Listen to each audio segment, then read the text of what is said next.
বিশ্বনবী তাহাজ্জুদের সময় দাঁড়িয়ে যেতেন। ছোট্ট একটা ঘরে চাটাইয়ের উপরে বিশ্বনবী মা এসে শুতেন, গাদাগাদি করে জায়গা নাই। মাঝরাতে বিশ্বনবী তাহাজ্জুদের জন্য দাঁড়াতেন, আল্লাহু আকবার বলে দাঁড়িয়ে যেতেন, নামাজ শুরু করে দিতেন। বিশাল বড় সূরা পড়তেন, কিরাত পড়তেন, রুকু করতেন, কিন্তু সিজদার জায়গায় সিজদা দেওয়ার জায়গা নাই। সিজদার জায়গায় মা এসা পা বিছিয়ে শুয়ে আছে। বুখারীর বর্ণনা, বিশ্বনবী সিজদায় যে হাত দিয়ে মা এসার পায়ের মধ্যে চিমটি কাটতেন। মা এসা বুঝতে পারতেন বিশ্বনবী এখন সিজদায় যাবে, সুবহানাল্লাহ পড়েন। মা এসা বুঝতে পেরে পা দুইটা সরিয়ে নিতেন, বিশ্বনবী সিজদা দিতেন। সিজদা দিয়ে বিশ্বনবী যখন আবার দাঁড়িয়ে যেতেন, মা আয়েশা পা বিছিয়ে আবার শুয়ে পড়তেন। কি ইবাদত ছিল বিশ্বনবীর! হাত্তা তাতাওয়াররামু খাদামা। মা আয়েশা বলতেন বিশ্বনবী দাঁড়িয়ে থাকতে থাকতে এত সময় ধরে তাহাজ্জুদের সালাত পড়তেন, ওনার পা গুলো ফুলে এরকম টিউমারের মতো মোটা হয়ে যেত। সুবহানাল্লাহ পড়বেন না? দাঁড়িয়ে থাকতে থাকতে বিশ্বনবীর পা গুলো টিউমারের মতো মোটা হয়ে যেত। প্রথম রাকাতে বাকারা, আলে ইমরান পড়ে ফেলতেন, সুবহানাল্লাহ পড়েন। বিশ্বনবীর পা যেন ফেটে যাবে, এভাবে হাত বেঁধে দাঁড়িয়ে থাকতে থাকতে বিশ্বনবীর হাতগুলো বাঁকা হয়ে যেত, ব্যথা হয়ে যেত। বিশ্বনবী তখন হাত দুইটা ছেড়ে দিতেন। আবার যখন এনার্জি ফিরে পেতেন, যখন বিশ্বনবীর ভাল লাগতো, আবার হাত বাঁধতেন। পড়েন সুবহানাল্লাহ। তার মানে হাত ছেড়ে দিও নামাজ পড়া যায়, হাত ছেড়ে দিও। মালিকি মাযহাবের কিছু স্কলাররা ওনারা মত নিয়েছে, ওনাদের অনুসারীরা এরসাল করে, আমাদের দেশে কেউ বাদে এইভাবে, কেউ এইভাবে, কেউ এইভাবে। মালিকিরা বাদেই না, কেউ বাদবই না, কি করবি কর, আছে না নাই?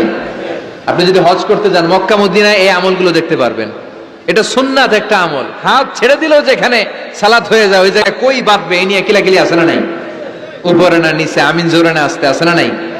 বিশ্বনবী লম্বা সময় দাঁড়িয়ে তাহাজ্জুদ পড়তেন। তাহাজ্জুদ পড়লে আপনার মর্যাদা বাড়ায় দিবে কে? সাইয়েদনা জিবরাইল বললেন, ইন্না শারাফাল মুমিন ফি কিয়ামিল লাইল। বিশ্বনবী বললেন, জিবরাইল এসে আমাকে বলে গিয়েছে মুমিনের মর্যাদা তাহাজ্জুদের নামাজের ভেতর। সুবহানাল্লাহ পড়েন। তাহাজ্জুদের নামাজ পড়লে মর্যাদা বাড়ায় দেয় কে? দুই নাম্বার, কুরবাতুন ইলাল্লাহ। তাহাজ্জুদের নামাজ পড়লে আল্লাহর সাথে নৈকট্য বাড়িয়ে দেয় কে? আল্লাহর সাথে কানেক্টিভিটি আপনার বেড়ে যাবে। আমাদের দুনিয়াতে সব জায়গায় কানেক্টিভিটি আছে। এমপির সাথে হাত আছে, চেয়ারম্যানের সাথে হাত আছে, ওই এসআই এর সাথে হাত আছে, পুলিশের আইজির সাথে হাত আছে, কিন্তু আল্লাহর সাথে হাতটা নাই।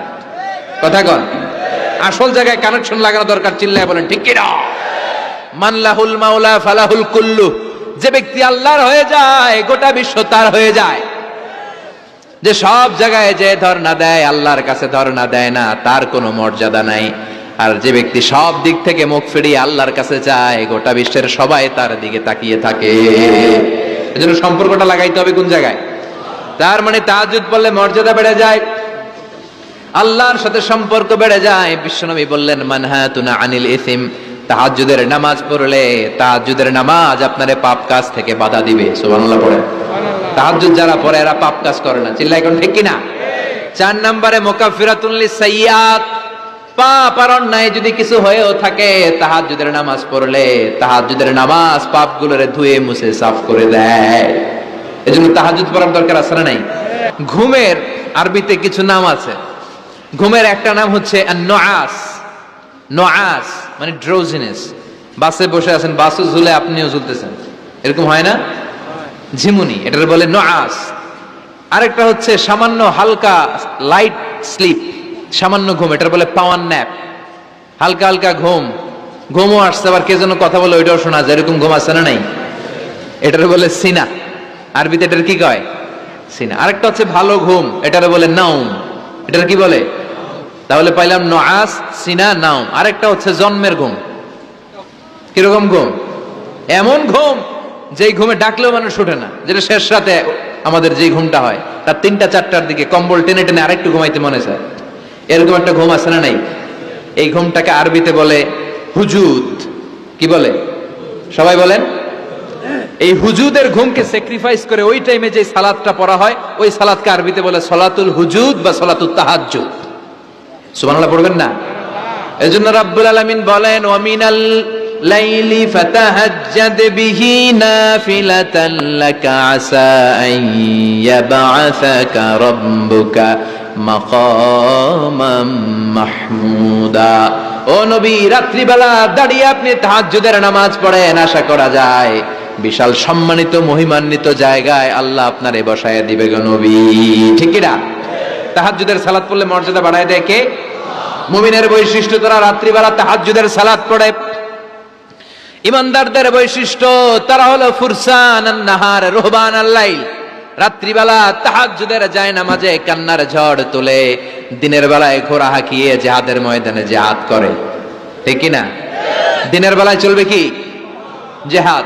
এজন্য বিশ্বনবীর প্রথম প্রশিক্ষণ নিতে বললেন আল্লাহ, কুমিল লাইলা ইল্লা কালিলা। ও নবী, বিশাল মিশন নিয়ে দুনিয়ার বুকে আপনি এসেছেন গো নবী। প্রথম প্রশিক্ষণ যেটা নিবেন, রাত্রিবেলায় দাঁড়িয়ে দাঁড়িয়ে তাহাজ্জুদের প্রশিক্ষণ। বিশ্বনবীর আদেশ করলেন কে? কিসের আদেশ? সবাই কোন, আরো জোরে। ওই মুহূর্তটা তাহাজ্জুদের সময়টা এমন সময়, ইয়ানজিলু রাব্বুনা ইলা সামাইদ দুনিয়া, রব্বুল আলামিন আরশের উপর থেকে দুনিয়ার আকাশে নেমে আসে। নেমে আসে মানে বিশেষ একটা মনোযোগ দেয়, আর দুনিয়াবাসীরা ডেকে ডেকে বলে, গোলাম আলা মিন মুস্তাগফিরিনা গফির আলা। কার ক্ষমা লাগবে ক্ষমা চাও, সব গুনাহ আমি ক্ষমা করে দেব। আলা মিন মুস্তারজিকিন আরজুকালা, কার কি লাগবে আমার কাছে চাও, সব আমি দিয়ে দেব। আল্লাহু আকবার। আলা মিন মুস্তাকসিন আকসুলা, যার জামা দরকার জামা চাও, জামা দেব। ক্ষমতা দরকার ক্ষমতা চাও, ক্ষমতা দেব।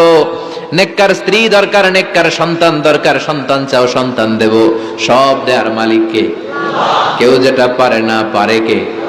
কেউ যেটা দেয় না দেয় কে? কেউ যেটা বোঝে না বোঝে কে? আল্লাহ শেষ রাতে আম করে ডাকে, দেওয়ার জন্য ডাকে, কিন্তু চাওয়ার সময় আমাদের নাই।